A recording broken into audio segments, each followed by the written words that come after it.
지난주 말씀 한번 복습해 보겠습니다. 여러분, 말씀을 하나님의 말씀으로 받아야지 부흥이 시작됩니다. 이 말씀은 사람의 교훈이 아니라 하나님의 말씀입니다. 그렇기 때문에 우리가 성경의 말씀을 통하여서 신적인 계시를 받으면 우리 심령 가운데 변화가 일어나기 시작합니다. 여러분, 부흥은 내 심령의 변화로부터 시작이 되어지고, 변화된 사람이 하나님의 말씀으로 살아갈 때 일어나는 현상, 그 결과물이 바로 사람들이 모여지는 부흥이라고 말씀을 드렸습니다. 그렇기 때문에 우리는 이 부흥의 개념에 대해서 다시 한번 생각해 봐야 된다는 것이죠. 우리의 심령이 살아나는 것이 부흥입니다. 여러분, 이 말씀을 믿음으로써 정말 내 심령이 살아야 되겠다는 결단이 여러분 삶 가운데 매일같이 있기를 주님의 이름으로 간절히 축복합니다. 여러분, 내 심령이 살아나면 어떤 일이 일어나는가? 오늘 본문의 말씀 가운데 기록이 되어져 있는데, 오늘 말씀의 주제는 회개입니다. 그래서 뿌리 깊은 죄악을 회개해야 내 영혼이 삽니다 라는 제목으로 여러분 말씀 전하려고 합니다. 성경의 여러 주제 중에 하나가 있다면 뿌리 깊은 죄악, 그것이 하나의 주제이고요. 또 다른 주제가 있다면 은혜로우신 하나님의 구원의 역사입니다. 성경을 보면 사람들이 얼마나 하나님의 말씀을 하나님의 말씀으로 받지 않고 말씀에 순종하지 않는지를 우리가 볼 수 있습니다. 그런 사람들에게 하나님께서는 이 말씀을 듣게 하기 위해서 여러 가지의 방법을 사용하십니다. 여러분, 그것이 성경의 이야기이고 또한 오늘날 우리의 삶 가운데 일어나는 역사임을 믿으시기 바랍니다. 오늘 본문의 말씀은 우리가 굉장히 잘 아는 말씀인데요. 초대교회에 일어났던 부흥의 역사를 그리고 있죠. 대부분 이 말씀을 볼 때 숫자에 초점을 맞춥니다. 그런데 오늘 저희는요, 이 부흥의 역사와 함께 그 이면에 감추어진 사람들의 죄악을 좀 우리가 살펴보려고 합니다. 제자반을 하면은 성경 통독 숙제가 있거든요. 하루에 한 5장 정도씩 읽는데 성경을 읽으면서 한 두세 개 정도 이 질문을 해야 됩니다. 한 집사님이 라합에 대한 질문을 써오셨어요. 여러분, 이스라엘 백성들이 요단을 건너서 이 광야 생활을 마치고 요단을 건너서 여리고성 앞에 섭니다. 그랬더니 여리고성 안에 굉장히 많은 소문이 들었어요. 광야 생활을 했던 이스라엘 백성들에 대한 소문들이 있었고, 하나님께서 그들을 통하여서 일하셨던 하나님의 행적에 대한 소문이 있었고, 또한 하나님의 어떤 분이신가에 대한 소문이 있었습니다. 그렇게 여리고성 백성들은 하나님에 대한 이야기를 들었어요. 성경은 그 소문에 반응했던 한 여인에게 포커스를 맞추는데, 그 여인의 이름이 바로 라합입니다. 여러분, 라합을 생각하면 너무나 신기하죠? 한번 생각해 보십시오. 그 여리고성 안에 수많은 사람들이 하나님에 대한 이야기를 들었습니다. 그런데 다른 사람들과 다르게 믿음을 가지고 하나님을 믿고 정탐꾼을 도와준 사람은 바로 라합 한 명밖에 없었다는 거예요. 생각해 보세요. 그녀는 주일 예배에 참석했던 사람들도 아니고요. 제자 훈련을 받은 사람도 아니었습니다. 그런데 그녀의 믿음이 보통 믿음이 아닌 거예요. 자신을 살고 있는 이 성을 무너뜨리려고 하는 적들, 그 사람들에게 정보를 주고 그들을 돕는 스파이가 되어진 것이죠. 그러니까 스파이가 왔는데 스파이를 돕는 스파이가 되어진 거예요. 여러분, 이것이 자신과 자신의 가족의 목숨, 이 생명을 걸어야 되는 일인데 그 믿음이 도대체 어디서 났느냐라는 것이 이분의 질문이었습니다. 여러분, 여기에 믿음의 신비가 있습니다.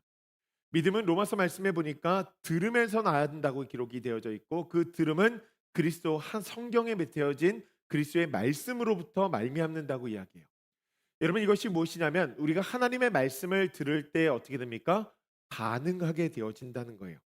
이것은 내가 하고 싶다고 해서 되어지는 것이 아니라 성령의 역사입니다. 여러분, 그렇기 때문에 우리가 이 라합의 믿음에 대해서 이야기할 때 우리가 설명할 수 있는 것이 별로 없어요. 라합이 하나님에 대한 소문을 들었고 그 마음 가운데 성령의 역사하심으로써 그 말씀이 믿어졌다라고 하는 것입니다. 여러분, 그러니 우리 마음 가운데 있는 그 믿음은 무엇이냐면 성령님께서 우리에게 주신 특별한 은혜라는 사실을 우리가 기억해야 된다는 거예요. 여러분, 이런 면에서 우리가 한번 생각해 봐야 될 문제가 있는데, 우리가 가지고 있는 그 믿음이요. 진짜 믿음인가? 아니면 그냥 지식인가에 대해서 한번 생각해 봐야 됩니다. 지식을 가지고 있다는 것은 우리가 하나님에 대한 인포메이션을 가지고 있다는 것인데, 여러분 이것은 신에 대한 존재를 인정하는 상태입니다. 여러분 이것을 믿음으로 착각하면 안 됩니다. 이는 병을 고칠 수도 없고 이 산더러 명하여 저 산으로 저쪽으로 옮겨지라고 명할 수도 없어요. 여러분 그것은 그냥 지식일 뿐입니다. 여러분 이 믿음은요. 성경에서 우리에게 이야기하는 믿음은 하나님에 대한 인식과 인지를 넘어선다라고 하는 거예요. 여러분 히브리서 말씀을 보면 믿음장이라고 불리는 말씀이 있습니다. 히브리서 11장의 말씀인데, 이 11장의 말씀을 보면 믿음의 사람들이 살았던 그 삶을 쭉 기록을 하고 있어요. 그런데 거기에 보면 정말 말도 안 되는 일들이 천지입니다. 특별히 마지막 절에 이렇게 다가가서 보면은 33절부터의 말씀이거든요. 볼게요. 그들은 믿음으로 나라를 이기기도 하며 의를 행하기도 하며 약속을 받기도 하며 사자들의 입을 막기도 하며 불의 세력을 멸하기도 하며 칼날을 피하기도 하며 연약한 가운데서 강하게 되기도 하며 전쟁에 용감하게 되어 이방 사람들의 진을 물리치기도 하며. 저는 여기까지 진짜 아멘입니다. 아멘. 제 삶 가운데 이 일이 있기를 간절히 축복해요. 진짜 여러분 삶 가운데도 이 역사가 있기를 간절히 축복합니다. 그리고 나서 어떤 일이 일어나는가? 35절 말씀. 여자들은 자기의 죽은 자들을 부활로 받아들이기도 하며 또 어떤 이들은 더 좋은 부활을 얻고자 하여 심한 고문을 받되 구차히 풀려나기를 원하지 아니하였으며 또 어떤 이들은 조롱과 채찍질 뿐 아니라 결박과 옥에 갇히는 시련도 받았으며 돌로 치는 것과 톱으로 켜는 것과 시험과 칼로 죽임을 당하고 양과 영소의 가죽을 입고 유리하여 궁핍과 환난과 확대를 받았으니 이런 사람은 세상이 감당하지 못하느니라. 그들이 광야와 산과 동굴과 토굴에 유리하였느니라. 아멘. 여러분 35절 이후의 말씀도 여러분 삶 가운데 있기를 간절히 축복합니다. 아멘이 잘 안 나오죠? 예. 여러분 보통 우리가 믿음하면요, 우리는 33절과 34절에 포커스가 되어져 있어요. 엄청난 승리의 이야기, 세상에서 누리고 싶은 것들이 우리의 삶 가운데 너무나 많다는 것이죠. 여러분 그것이 믿음입니다. 우리는 승리하는 믿음을 가지고 있다는 거예요. 그런데 또 다른 믿음도 있어요. 그것이 35절부터 38절까지의 메시지입니다. 시련을 받기도 하고 죽음을 당하기도 하고 학대를 받기도 하고 유리하고, 여러분 이 또한 믿음의 삶이라는 것을 우리에게 말씀해 주시는 거예요. 여러분 두 가지가요 전혀 다른 삶의 모습을 우리에게 보여주지만 공통점이 하나가 있습니다. 무엇이냐면 믿음은 우리가 생각하는 그 상식을 넘어선다는 거예요. 여러분 생각해 보십시오. 나라를 이기는 것도 상식을 넘어서는 이야기이고요. 톱으로 썰려도 그 삶을 감당하는 것도 상식을 넘어선 이야기입니다. 여러분 그래서 이런 찬송 우리가 부르지 않습니까? 부름받아 나선 이 몸 어디든지 가오리다. 그 다음 절 뭐예요? 괴로우나 즐거우나 주만 따라 가오리니. 여러분 우리의 믿음의 삶은 무엇이냐면 괴로워도 즐거워도 주님만 따라 사는 것이 바로 믿음의 삶이라는 거예요. 여러분 그러니 우리는 상황과 환경에 엮이지 아니하고 자신의 모든 것을 다하여서 주님을 사랑하고 하나님의 뜻을 행하며 살아가게 되어진다라고 하는 것입니다. 여러분 이 삶을 살아가는 것이 바로 믿음의 삶이라고 성경이 우리에게 이야기하고 있다는 거예요. 여러분 하나님께서는요 이 역사를 말씀을 우리에게 주심으로써 이루시고 또 다른 한 가지의 방법을 있는데 그것이 무엇이냐면 기적의 역사를 우리에게 보여주시는 것입니다. 애굽에 내렸던 10가지의 재앙의 이야기, 선지자들에게 이어졌던 그 고난의 이야기, 기적의 이야기들, 요나처럼 물고기 뱃속에 들어갔다 나오는 이야기들, 여러분 이런 것들을 통해서도 하나님께서는 우리에게 말씀하시고 자신의 존재를 드러내신다라고 하는 것이죠. 여러분 중요한 것은 그 역사를 오늘도 우리의 삶 가운데 이루고 계시다라고 하는 것입니다. 하나님께서 그 역사를 오늘도 우리에게 이루고 계시다는 거예요. 지난주 한 집사님과 통화를 하다가 그분의 지인에 대한 이야기를 들었는데요. 도넛 가게를 하시는데 장사가 너무 안 된다는 거예요. 여러분 요즘에 경기가 안 좋으니까 사실 그럴 수 있죠. 그냥 너무나 당연하게 안 되나 보다 생각할 수 있습니다. 현상을 분석해 보면 그냥 그러려니 그냥 버텨야 되나 보다 하나보다 생각할 수 있어요. 그런데 그분이 이런 말씀을 하셨다는 거예요. "내가 교회 안 나가서 그런 것은 아닌가." 그 이야기를 들은 집사님이 어떻게 답변하셨는지 잘 모르겠지만 저는 그 이야기를 듣는 순간에 그분이 믿음을 얻을 수 있는, 믿음을 성장시킬 수 있는 귀한 찬스라는 생각이 들었습니다. 사실 그분의 질문에 대해서 우리는 답을 모릅니다. 하나님께서 행하시는 것인지 안 하는 것인지 우리는 몰라요. 중요한 것은 그분이 느낀 마음이죠. 그분이 느낀 마음이요. 여리고성에서 하나님의 이야기를 들었던 라합과 비슷하지 않습니까? 여리고성 내에서 여러 소문들, 하나님에 대한 이야기를 듣고서 믿음의 사람이 되었던 라합의 이야기. 여러분, 이것과 굉장히 비슷하다는 것이죠. 여러분, 가만히 살펴보면 우리의 일상 가운데 하나님께서는 이런 현상들을 통하여서 우리에게 계속해서 하나님의 살아계심을 나타낼 때가 많다는 거예요. 제가 부끄럽지만 얼마 전에 제가 티켓을 받았습니다. 이 사건에 대해서 굉장히 많은 분들은 당신이 과속했으니까 티켓을 받는 것이 마땅하지 않냐라고 생각할 수 있어요. 그런데 티켓을 받는 제 마음은 사실 그렇지 않았습니다. 저는 안전운전을 열심히 하거든요. 그래서 티켓을 안 받은 지가 꽤나 오래됐습니다. 그리고 텍사스에서 매일같이 그 길을 다니면서 비슷한 속도로 다녔던 길이에요. 근 2년간 경찰을 그 자리에서 거의 본 적이 없는데 어떻게 그날 그 속도로 가다가 티켓을 받았는지 잘 모르겠는 거예요. 심지어 경찰에게 걸렸는데 드라이버 라이센스도 없고 레지스트레이션도 없고 정말 아무것도 없는 거죠. 말도 안 되는 일이 제 삶 가운데 일어난 거예요. 그런데 저는요, 그날 그 사건을 경험하면서 죄에 대해서 너무나 깊이 묵상을 했습니다. 내가 괜찮은 사람인 줄 알았는데 아니었네. 내가 이렇게 법을 안 지키는 사람이었구나. 운전할 때 드라이버 라이센스를 가지고 다니라 그랬고 레지스트레이션은 당연히 있어야 되는 거고. 그런데 내가 중범죄자였구나라는 것을 경찰을 마주하는 순간에 내가 알게 되어진 거예요. 더 중요한 것은요. 제가 그 사건을 대하면서 어떤 것을 깨닫게 되었냐면은 제 영혼의 모습에 대해서 생각해 보게 되었다.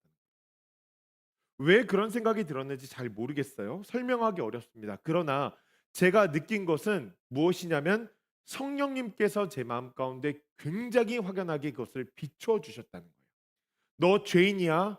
너 죄악이 뿌리 깊다. 그러니 우리가 삶을 살아가면서 부지 중에 죄를 범한 것이 많다는 거예요. 여러분, 중요한 것은요. 우리가 그것을 인지하지 못하고 살아갈 때가 너무나 많다는 것입니다. 여러분, 우리가 신앙생활하면서 기억해야 될 것이 하나가 있습니다. 그것은 무엇이냐면 이 영의 세계와 육의 세계가 굉장히 긴밀하게 연결이 되어져 있다는 거예요.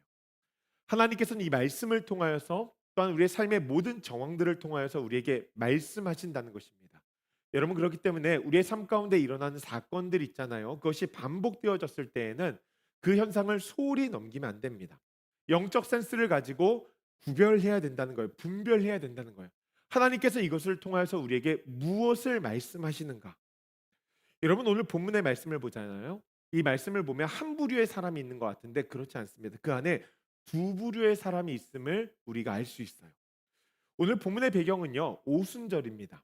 오순절은 유월절이 지난 50일이 지나는 그 날을 갖다가 오순절이라고 하는데 유대인들은요. 이날 시내산에서 율법을 받은 것을 셀러브레이트하는 날이었어요.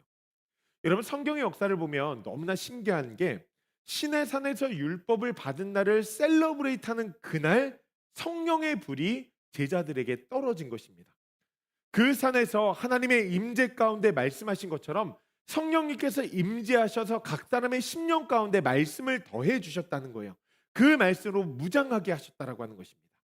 그날 성령의 충만함을 받은 베드로가 뭐예요? 복음을 전하기 시작한 거예요. 여러분, 거기에 어떤 사람들이 있었는지 이 말씀을 통해서 한번 가만히 보십시오. 5절 말씀 보니까 이렇게 기록합니다. 그때 경건한 유대인들이 천하 각국으로부터 와서 예루살렘에 머물러 있다니. 여러분, 천하 각국에 살던 경건한 유대인들, 그러니까 꽤 많은 사람들이 예루살렘에 모이기 시작한 거예요. 그들만 있었는가? 그렇지 않습니다. 10절 말씀해 보니까 이렇게 기록해요. 부르기아와 밤빌리아, 애국과 및 구레네에 가까운 리비아 여러 지방에 사는 사람들과 로마로부터 온 나그네 곧 유대인과 유대교에 들어온 사람들과, 유대인들만 있었던 것이 아니라 유대교, 여러분 이방인들 가운데 유대교로 개종한 사람들도 그 당시에 예루살렘에 왔다는 것입니다. 그리고 14절 말씀해 보니까 더 많은 사람들이 있었다는 것을 이야기하는데 이렇게 기록을 해요. 베드로가 열한 사도와 함께 서서 소리를 높여 이르되 유대인들과 예루살렘에 사는 모든 사람들아, 이 일로 너희를 알게 할 것이니 내 말에 귀를 기울이라. 아멘. 방문자들을 더해서, 이 방문자는 유대인들과 유대교로 개종한 사람들, 그 사람들 더해서 뭐요? 예루살렘에 사는 모든 사람들, 그들에게 말씀을 전했다는 거예요. 여러분 한번 생각해 봅시다. 그럼 이 수가 얼마나 될까? 그 힌트를 우리가 41절 말씀에서 볼 수 있는데 이렇게 기록합니다. 그 말을 받은 사람들은 세례를 받음에 이날의 신도의 수가 3천이나 더하더라. 아멘. 여러분 그날 세례를 받은 사람이 몇 명이에요? 3천 명. 놀라운 성령의 역사죠. 저는 우리 교회 가운데 이 역사가 일어나길 간절히 소원합니다. 달라스에서 15,000명 있는 곳에 가서 저도 말씀을 전하고 싶은 마음이 진짜 간절해요. 그런데 여러분 앞에 보세요. 그 앞에 단서가 하나가 붙어 있어요. 그 단서가 무엇이냐면 그 말을 받은 사람들. 여러분 그 말을 받은 사람들이 3천 명이었다는 거예요. 이 말은 무엇이냐면 그 말을 받지 않은 사람들도 있었다는 것입니다. 여러분 오늘도 말씀을 들어도 깨닫지 못하는 사람들이 있는 것처럼 그 당시에도 말씀을 들어도 깨닫지 못하는 사람들이 있었다는 거예요. 여러분 그 수가 얼마나 될까? 학자들이 보니까요. 베드로의 설교를 들은 사람들이 그 당시에 15,000명에서 3만 명 정도가 될 것이라고 예측을 합니다. 그 당시에 수많은 사람들이 말씀을 들었다는 거예요. 그런데 15,000명이라고 하면 그 열매가 20%, 3만 명이라고 하면 10%입니다. 여러분 이것이 무엇이냐면 사람들의 죄악이 그만큼 뿌리가 깊다는 거예요. 말씀을 하나님의 말씀으로 받아들이지 않았다는 것입니다. 여러분 오늘 이 말씀을 통하여서 우리의 심령을 좀 점검해 보기를 소원해요. 나는 말씀을 하나님의 음성으로 듣고 있는가? 여러분 말씀을 듣는 자들에게 뚜렷한 증거가 있다고 오늘 말씀이 기록을 하는데 무엇이냐면 바로 회개입니다. 여러분 회개가 영혼을 살리고 회개가 부흥의 시작이라는 사실을 믿으시기 바랍니다. 오늘 본문을 보세요. 말씀을 하나님의 음성으로 들은 자들에게 어떤 반응이 일어나는가? 37절 말씀 보니까 이렇게 기록해요. 그들이 이 말을 듣고 마음에 찔려 베드로와 다른 사도들에게 물어 이르되 형제들아 우리가 어찌할꼬 하거늘. 여러분 첫 번째 반응이 뭐예요? 마음에 찔림이 있었다는 거예요. 첫 번째 반응은 마음에 찔림이 있었다. 여러분 이 말을 듣고라고 하는데 이 말이 무엇이냐면 베드로가 14절부터 이제 설교한 내용이 이 말입니다. 핵심 메시지는 36절의 말씀인데 우리 한번 같이 읽어볼까요? 36절 말씀 함께 읽습니다. 그런즉 이스라엘 온 집은 확실히 알지니 너희가 십자가에 못 박은 이 예수를 하나님이 주와 그리스도가 되게 하셨느니라 하니라. 아멘. 여러분 우리는 매일 듣는 이야기니까 사실 이거 별거 아닌 것 같죠? 그런데 이 메시지가 그들에게 전해졌을 때 어떤 충격이었냐면은 어마어마한 충격이었을 것입니다. 아까 오순절이라고 말씀드렸죠. 오순절은 언제예요? 유월절이 지난 50일이 지난 날. 그러면 유월절에 어떤 일이 있었습니까? 유월절에 예수님이 돌아가셨습니다. 여러분 여기에 지금 말씀을 듣고 있는 사람들이 어떤 사람들이라면 유월절에 예수님을 죽이라고 외쳤던 사람들이에요. 그 사람들에게 이야기하는 거예요. 너희가 십자가에 못 박은 이 예수를 하나님이 주와 그리스도가 되게 하셨느니라. 아멘.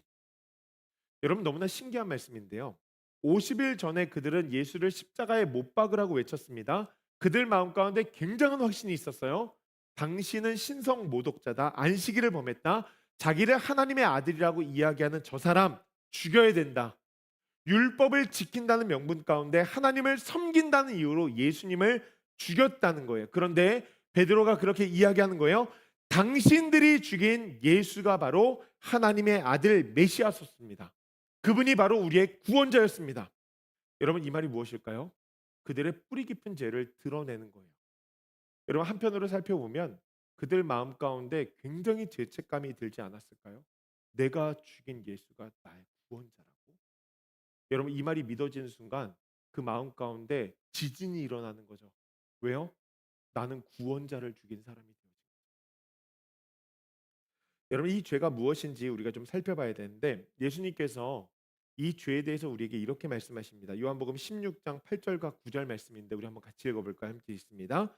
그가 와서 죄에 대하여 의에 대하여 심판에 대하여 세상을 책망하시리라. 죄에 대하여라 함은 그들이 나를 믿지 아니함이요. 아멘.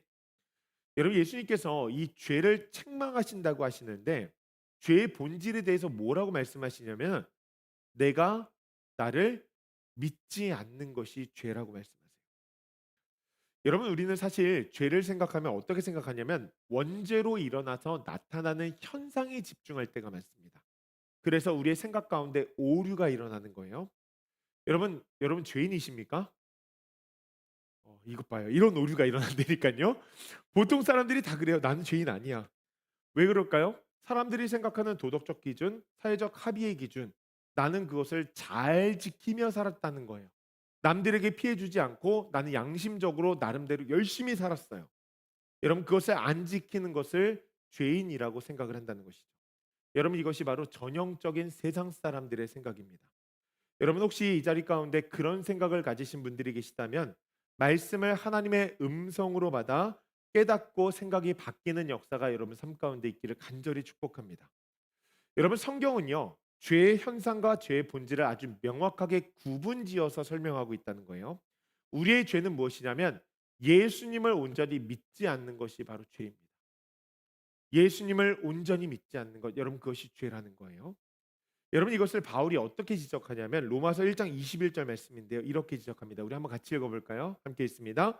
하나님을 알되 하나님을 영화롭게도 아니하며 감사하지도 아니하고 오히려 그 생각이 허망하여지며 미련한 마음이 어두워졌나니 스스로 지혜 있다 하나 어리석게 되어. 아멘.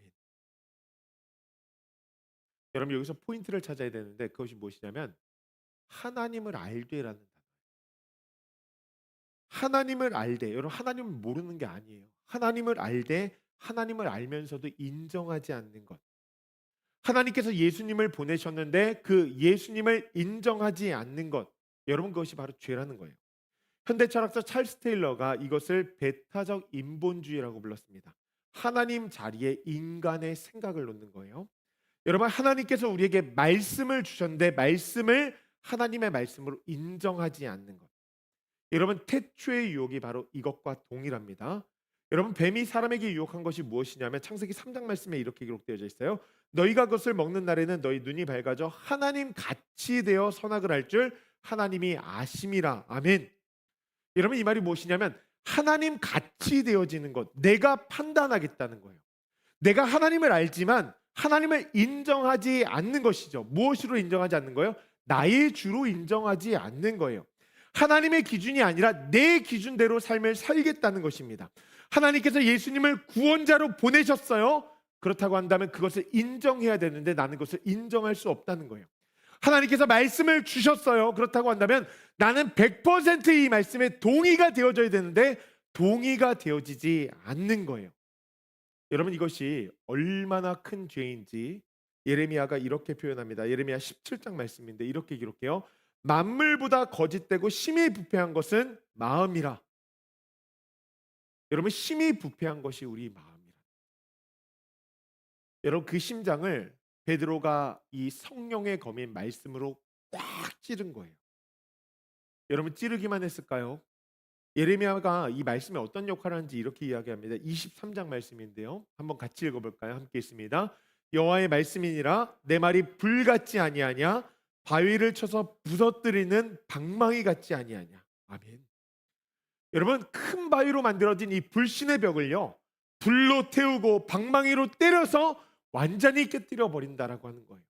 여러분 가루로 만들어서 흔적도 남지 않게 만들어 버린다. 여러분 그렇게 생겨난 것이 무엇이냐면 우리 안에 있는 믿음. 우리 안에 있는 믿음이 그만큼 성령의 역사하심 가운데 일어난다는 것입니다. 여러분 그래서 예수님께서 우리에게 뭐라고 말씀하시면 너희가 겨자씨만한 믿음 하나만 있으면 이 산더로 저리로 옮기라고 하면 옮겨질 것이라고 말씀하시는 거예요. 여러분 내가 믿고 싶어서 불신의 벽을 깬 것이 아니라 성령께서 우리 안에 불신의 벽을 깨워 주시고 믿음을 세워 주신 거예요.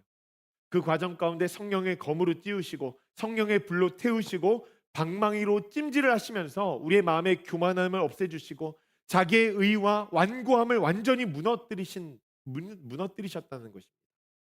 여러분, 그래서 우리가 하나님의 말씀을 하나님의 음성으로 받을 때 우리 안에 찔림이 생기는 거예요. 내가 죄인이구나. 내가 온전한 믿음을 가지지 못했구나.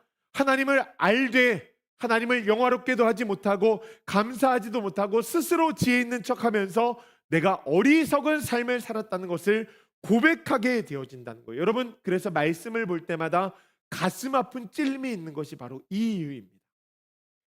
여러분, 인간이란 존재가 얼마나 악한지 모릅니다. 얼마나 교만한지 몰라요. 자기가 한번 그 생각에 빠지면 그것을 신념으로 생각하고 살아가는 것이 우리라는 거예요. 여러분, 그것이 바로 예수님을 십자가에 달았던 유대인들의 신념이었다라고 하는 것입니다. 예전에 한 목사님께 들은 이야기가 있는데요. 교회가 분쟁 중이었어요. 두 파가 이렇게 나뉘어서 싸우는데 신기하죠. 두 파가 이렇게 나뉘어지면 늘 한 파는 약간 목사님 편이 되어지는 것 같아요. 그래서 목사님과 한 파가 싸워지는 것처럼.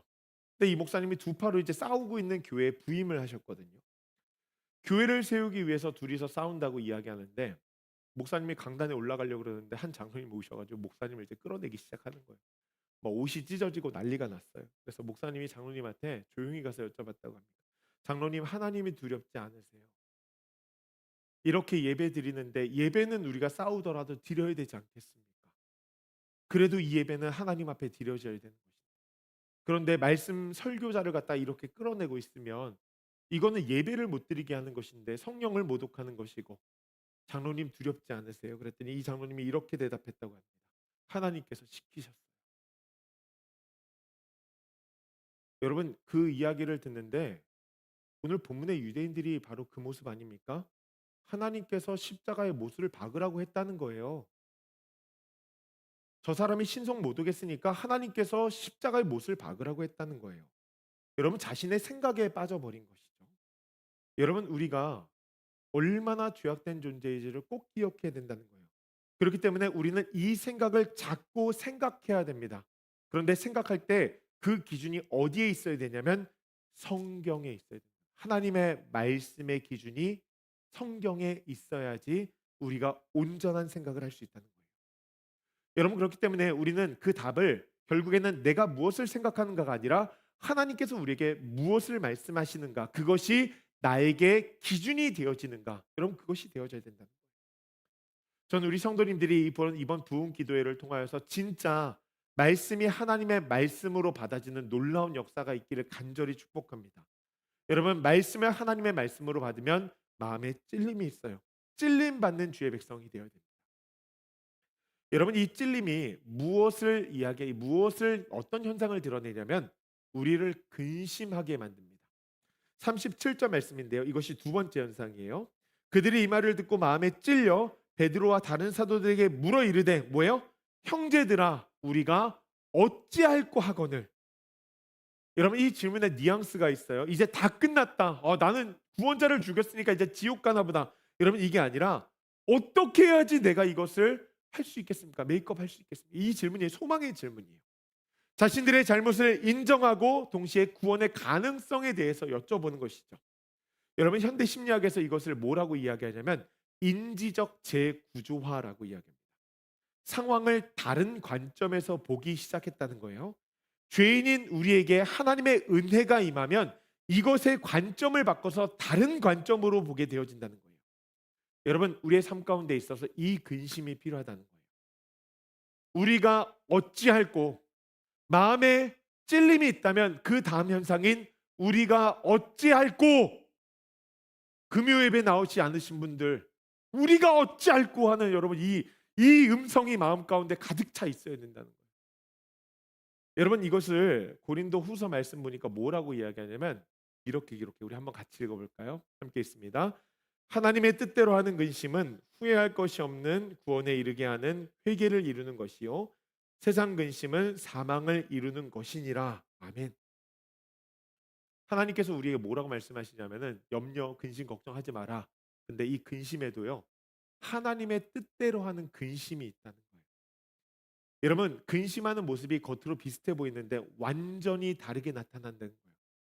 세상의 근심을 한번 가만히 생각해 보십시오. 가룟 유다가 대표적이죠. 예수님을 배신하고 나서 후회했어요. 은삼십을 돌려주려고 했습니다. 여러분, 그의 근심이 어떻게 끝났어요? 자살로 끝나게 되어지죠. 끝에 소망이 보이지 않는 거예요. 내가 큰 일을 저질렀구나. 내가 끝났구나. 나는 쓸모없는 인간이구나. 자기 중심적인 근심을 하면서 그 삶을 죽음으로 몰았다는 것입니다. 그런데 여러분, 그와 동일하게 베드로의 근심을 한번 보십시오. 베드로도 예수님을 세 번이나 부인했어요. 그리고 밖에 나가서 심히 통곡했습니다. 그런데 그의 근심은 다른 방향으로 흘러갔다는 거예요. 내가 주님을 배신했구나. 내가 주님의 마음을 아프게 했구나. 나 어떡하지? 주님 앞으로 돌아가고 싶은데 나 어떡하지? 그래서 주님께서 다가오셨을 때 도망가지 않고 주님 앞에 가서 무릎을 꿇어요. 여러분, 우리 마음 가운데 세상의 근심이 아니라 하나님의 뜻대로 하는 근심이 있어야 된다라고 하는 거예요. 우리 마음 가운데 말씀이 임했다면 그 다음은요, 하나님의 뜻대로 하는 근심. 우리가 어찌할꼬, 여러분, 이것이 일어나야 된다는 거예요. 여러분, 그리고 어디로 가야 되냐면 37절 말씀 보니까 뭐라 그러냐면 그들이 베드로와 다른 사도들에게 갔다라고 기록을 하고 있어요. 그렇죠? 마음에 찔려 우리가 어찌할꼬, 그리고 어디다 물었어요? 베드로와 다른 사도들. 여러분 삶 가운데 참 문제가 많이 있고 찔림이 있고 하나님께서 주시는 근심이 있어서 말씀을 전하는 목회자에게 올 수 있어요. 저기에 있는 베드로와 다른 사도들은 목사가 아닙니다. 목회자를 뜻하는 게 아니에요. 지금 무엇을 이야기하냐면 하나님께서 성경을 쓰게 한 사람들을 이야기하는 거예요. 여러분, 성경 누가 썼어요? 선지자와 사도들이라고 이야기하고 있죠. 저기 기록되어진 베드로와 다른 사도들. 여러분, 지금 우리에게 무엇을 이야기하냐면 우리 마음 가운데 어찌할꼬라고 하는 근심이 일어나면 어디로 가야 돼요? 다시 성경으로 돌아가야 된다는 것을 우리에게 말씀해 주시죠. 하나님의 말씀 앞으로 나아가서 우리가 그 말씀으로부터 답을 얻어야 된다는 것. 그것을 우리에게 말씀해 주시죠. 저는 우리 성도님들 삶 가운데 진짜 우리가 어찌할꼬라는 그 하나님께서 주시는 근심이 가득하기를 간절히 소원합니다. 그렇게 해서 하나님 말씀 앞으로 나아가는 거예요. 그 이야기를 들은 베드로가요, 이제 솔루션을 하나 주는데 38절 말씀. 우리 38절 말씀 한번 같이 읽어 볼까요? 함께 있습니다. 베드로가 이르되 너희가 회개하여 각각 예수 그리스도의 이름으로 세례를 받고 죄 사함을 받으라. 그리하면 성령의 선물을 받으리니. 아멘. 여러분, 이것이 세 번째 현상인데 무엇이냐면 회개해야 된다. 여러분, 이 회개가 무엇이냐면 메타노에오라고 하는 헬라어 단어인데 이 단어는요, 두 단어의 합성어입니다. 메타는 변화를 의미하고요. 노에오라는 것은 생각하다, 인식하다요. 그러니까 생각과 인식이 변화되어진 것을 의미하는 거예요. 여러분, 우리가 회개할 때 보통 하나님 잘못했습니다라고 이야기할 때 그냥 고백하고 감정적으로 후회하는 것, 여러분, 이것이 아닙니다. 생각이 바뀌어지는 것, 인식이 바뀌어지는 것을 의미하는 거예요. 그래서 선지자 이사야가 이 회개를 뭐라고 이야기하냐면 이사야 55장 7절 말씀 보니까 이렇게 기록해요. 악인은 그의 길을, 불의한 자는 그의 생각을 버리고 뭐라 그래요? 여호와께로 돌아오라. 그리하면 그가 긍휼히 여기시리라. 우리 하나님께 돌아오라. 그가 너그럽게 용서하시리라. 아멘. 여러분, 여기 돌아오라는 단어가 슈브라는 단어인데 이 슈브는 무엇이냐면 방향이 바뀐 것을 이야기하는 거예요. 이전에 있었던 생각이 바뀌었어요. 새로운 생각이 왔어요. 성령께서 주시는 생각이 왔다면 이전의 길로 가는 것이 아니라 다른 길로 가야 된다는 거예요. 여러분, 회개는 무엇이냐면 이전에 가던 길에서 돌아서는 것을 의미한다는 것입니다. 자기를 향해서 살던 삶이 하나님 나라를 위해서 삶을 살아가게 돼요. 우리의 인생 가운데 세상의 성공을 위해서 살던 삶이 하나님 나라를 위해서 삶을 살아가게 돼요. 하나님께서 나에게 사명을 주신 것이 무엇인지를 생각하고 지금 내 삶의 자리에서 이전까지는 어떻게든지 나의 유익과 만족을 쫓았다면 이제는 하나님께서 나에게 주신 사명의 자리로 돌아가는 것. 여러분, 이것이 바로 회개라는 거예요. 여러분, 그렇기 때문에요, 회개는요 액션이 함께 동반되어진다는 것을 꼭 기억해야 됩니다. 여러분, 요엘서 2장 11절과 13절 말씀해 보니까 이 회개를 우리가 어떻게 해야 되는지 이렇게 이야기해요. 우리 한번 같이 읽어볼까요? 여호와의 말씀에 너희는 이제라도 금식하고 울며 애통하고 마음을 다하여 내게로 돌아오라 하셨으니 너희는 옷을 찢지 말고 마음을 찢고 너희 하나님 여호와께로 돌아올지어다. 그는 은혜로우시며 자비로우시며 노하기를 더디하시며 은혜가 크시사 뜻을 돌이켜 재앙을 내리지 아니하시나니. 아멘. 뭐라 그래요? 마음을 찢으라는. 여러분, 그 당시에 옷을 찢는 것이 회개의 표현이었습니다. 그러니까 잘못하면 사람은 옷을 잘못했습니다. 그리고 옷을 찢었어요. 그런데 시간이 흐르면서 여러분, 이 옷을 찢는 것이 하나의 종교적인 행위가 되어졌어요. 사람들이 옷을 찢으면서도 무엇을 하지 않냐면은 마음을 찢지 않는 거예요. 마음이 잘못되었다는 것을 액션으로 보여지는 것이 옷을 찢는 것이었는데, 옷은 찢었는데 마음에 전혀 다름이 없는. 여러분, 오늘날로 말하면은 이런 거겠죠. 교회 와서 눈물은 흘려요. 회개 기도합니다. 그러나 그 다음 액션이 전혀 달라지지 않아요. 다른 사람을 보면서 막말하던 것이 달라지지 않아요. 축복하는 입술이 돼야 되는데 저주하던 입술이 달라지지 않아요. 여러분, 그게 바로 이 옷을 찢는 행위였다는 것입니다. 하나님께서 우리에게 무엇을 말씀하시냐면 이 외적인 행위를 원하는 것이 아니라 마음이 찢어져야 된다는 거예요. 마음이. 자기 교만이, 자기의 의의가, 내가 기만하고 있는 내가 괜찮은 사람이야라고 하는 이 마음이 찢어져야 된다는 거예요. 여러분, 현대교회 문제가 무엇인지 아십니까? 강단에서 회개의 선포가 진짜 많이 사라졌다.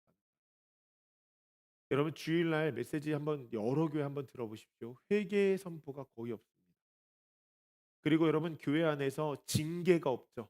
무엇인가 잘못이 되어졌다면 여러분 징계해야 되는데, 징계하고 나면 뭐예요? 교회 옮겨요. 거기서 그냥 끝나버리는 거예요. 여러분, 방향이 돌이켜지지 않는다는 거예요. 마음이 찢어지지 않는다라고 하는 것이죠. 여러분, 진짜 우리가 회개하기를 원한다면은 마음이 찢어져야 됩니다. 그리고 다른 길로 돌아가야 된다. 여러분, 그렇게 회개할 때 우리 마음 가운데 주어지는 역사가 있어요. 그 역사가 무엇이냐면 오늘 말씀에도 기록이 되어져 있는데 에스겔 36장 26절에서 27절의 말씀입니다. 우리 한번 같이 읽어볼까요? 함께 있습니다. 또 새 영을 너희 속에 두고 새 마음을 너희에게 주되 너희 육신에서 굳은 마음을 제거하고 부드러운 마음을 줄 것이며 또 내 영을 너희 속에 두어 너희로 내 율례를 행하게 하리니 너희가 내 규례를 지켜 행할지라. 아멘. 여러분, 오늘 말씀에도 하나님께서 우리에게 주시는 음성이 있는데 그것이 무엇이냐면 성령님을 주시겠다는 거거든요. 여러분, 이 성령님께서 우리 마음 가운데 오시면 어떤 일이 일어나면 새 마음이 일어납니다. 새 마음이. 다른 변화가 아니라 마음이 새로워져요. 여러분, 그래서 이럴 때 있지 않습니까? 상황은 똑같은데 어제까지 와 못하겠다, 나 못 살겠다, 이거 못하겠다 이러다가 갑자기 성령님께서 임하시면 오늘 한번 해볼까? 이 마음이 일어나는 거예요. 여러분, 새 마음이 일어나는 거예요. 여러분, 그 새 마음이 우리 마음 가운데 풍성해야 됩니다. 왜냐하면 성령님께서 돌같이 굳었던 마음들을 어떻게 해요? 제거하신다는 거예요. 그리고 살 같은 마음으로 다시 되돌려 주신다는 거예요. 마음이 물렁물렁해져서 다른 사람의 이야기도 들을 수 있고 우리가 하나님의 말씀을 들을 수 있고 또한 그 말씀을 듣고 행하는 마음으로 나아갈 수 있다라고 하는 거예요. 여러분, 성령님께서 우리 가운데 행하신다는 거예요. 그렇기 때문에 여러분, 우리가 하나님의 말씀의 이 율례를 행하는 것은요, 우리의 힘과 능력으로 막 되어진다고 막 노력한다고 되어지는 것이 아니라 뭐요? 성령님께서 우리 마음 가운데 오심으로 말미암아 되어지는 거예요. 물론 그 안에 인간의 노력이 있죠. 열심히 노력합니다. 근데 여러분, 인간이 노력할 때보다 성령님께서 임하시면 훨씬 더 잘 돼요. 여러분, 그렇기 때문에 우리는 성령님을 간절히 사모하는 마음으로 나아가야 된다는 거예요. 회개할 때 성령님이 임하신다라고 하는 거예요. 여러분, 우리 교회 가운데 무엇이 필요할까요? 회개의 영이 필요합니다. 지난 날까지 이렇게 가던 것을 이제는 다른 길로 가야 된다라는 결단이 우리 마음 가운데 있어야 된다는 거예요. 하나님의 말씀을 하나님의 음성으로 받는 놀라운 역사가 일어나야 됩니다. 그래서 정말 내가 땅을 치고 회개하는 놀라운 역사가 우리 마음 가운데 있어야 된다. '아 이대로는 안 되겠구나. 내가 새로워져야 되겠구나.' 여러분 그 역사가 우리 마음 가운데 일어나야 된다. 여러분 가만히 한번 생각해 보십시오. 성령의 열매가 우리의 삶 가운데 일어나야 되잖아요. 성령의 사람이라고 한다면 성령의 열매가 일어나야 되는데 여러분 왜 성령의 열매가 안 일어날까요? 여러분 그것은 성령님께서 제 마음 가운데 계시지 않기 때문인 거예요.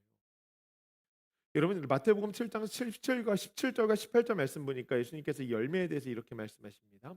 이와 같이 좋은 나무마다 아름다운 열매를 맺고 못된 나무가 나쁜 열매를 맺나니 좋은 나무가 나쁜 열매를 맺을 수 없고 못된 나무가 아름다운 열매를 맺을 수 없느니라. 여러분 성령님이 내 마음 가운데 계시다 보면 어떻게 해요? 성령의 열매가 일어나게 되어지는 것이죠. 여러분 그래서 내년부터 마음의 준비를 열심히 하십시오. 관계 가운데 문제가 있어요? 여러분 누가 없는 거예요? 성령님께서 내 마음을 지금 주장하시지 않는 거예요. 여러분 성령님께서 내 마음을 주장하시면 어떤 일들이 일어나냐면 원수를 사랑하게 되어요. 여러분 이게 진짜예요. 믿으시기 바랍니다. 진짜 원수를 사랑하게 되어진다니까요. 여러분 그렇기 때문에 회개한 사람에게는 성령의 열매가 일어날 수밖에 없다는 거예요. 여러분 이 회개가 교회 공동체 가운데는 어떤 역사를 일으키는가 42절 말씀 보세요. 우리 한번 같이 읽어볼까 함께 있습니다. 그들이 사도의 가르침을 받아 서로 교제하고 떡을 떼며 오로지 기도하기를 힘쓰니라. 아멘. 여러분 이게 한번 보세요. 그들이 사도의 가르침을 받아 서로 교제하고 떡을 떼며 오로지 기도하기를 힘쓰니라. 여러분 이 역사가 우리 교회 가운데 일어나야 될 줄 믿습니다. 막 여러분 목회자가 막 전화해서 가르침을 받으셔야 돼요. 여러분 이거 아니에요. 여러분 성령님이 마음 가운데 임하시면은 아마 여러분들이 저한테 그럴 거예요. 목사님 성경 공부 안 해요? 저 성경을 좀 알고 싶은데요. 목사님 부흥회가 있었으면 좋겠어요. 마음이 좀 허해요. 말씀이 가득 찼으면 좋겠어요. 여러분 이게 공동체적인 사건으로 일어나야 돼요. 되게 많은 사람들이 여러분 혼자 성경 읽고 혼자 기도하고 여러분 그거는 개인의 영성에는 진짜 유익합니다. 그런데 공동체의 영성 가운데 그게 유익한지는 잘 모르겠어요.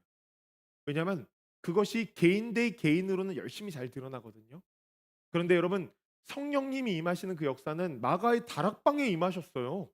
함께 기도하고 함께 예배할 때 하나님께서 놀라운 역사를 이루셨다라고 하는 것입니다. 함께 찬양할 때 마음이 하나가 되어지고 함께 기도할 때 하나님께서 우리에게 주신 비전이 함께 이루어지는 거예요. 여러분 그래서 말씀의 응답을 받는 것이 서로가 같은 마음으로서 나아갈 때 여러분 우리의 마음 가운데 일어나는 것 아닙니까? 성령님께서 마음을 하나로 뭉쳐 주시는 거예요. 그래서 저는 내년에 행정 아무것도 안 하고 우리 성도님들에게 다 부탁드리려고 그래요. 저는 열심히 말씀만 좀. 여러분 그 영혼의 교제가 우리의 삶 가운데 있기를 간절히 소원합니다. 사도의 가르침을 받는 것 여러분 마음 가운데 정말 사모하는 마음으로 나아가게 돼요. 누가 오지 말라 그래도 아마 교회 나와서 기도하시게 될 거예요. 서로 교제하는 것 제가 이번 주에 그 지난번에 저희 그 복음과 삶 성경 공부하는데 숙제 있었거든요. 그 숙제가 뭐냐면은 하루에 한 명씩 전화하는 거예요. 하루에 한 명씩 전화하는 거. 그래서 제가 전화를 이렇게 하는데 이상하게 저한테는 전화가 안 오는데 하여튼 전 전화를 계속 하는데 전화를 쭉 하다 보니까 신기하죠. 그분들과 통화하게 되어지면서 교제하게 되어지고 그분들의 삶이 무엇인지를 좀 알게 되어지고 그 삶을 통하여서 어떻게 이분을 도울 수 있을까를 생각해 보게 되어지고 여러분 교회가 부흥이 되어진다는 것은 사람을 도구 삼는 것이 아닙니다. 어떻게든지 한 사람을 끌어다가 이 자리에 앉혀놓는 것 굉장히 귀한 일이죠. 근데 여러분 한번 가만히 생각해 보십시오. 그것이 진짜 누구를 위한 일이에요? 그 사람이 잘 되기를 소원하는 마음으로 그 사람이 성령 받기를 그 사람이 진짜 예배 가운데 일어서기를 소원하는 마음으로 나아가고 있는 거예요. 아니면은 우리 교회 부흥을 위해서 어떻게든지 그냥 한 사람이라도 여러분 데려다 놔야 되는 거예요. 여러분 전자죠. 전자니까 이 관계가 여러분 지속되어질 수 있는 거예요. 1년이고 2년이고 10년이고 여러분 지속적으로 그 사람에게 다가가서 어떻게 해요?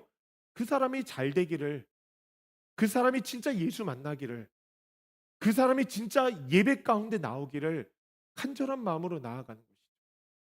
여러분, 영혼에 대한 긍휼한 마음이 우리 마음 가운데 생기게 되어집니다.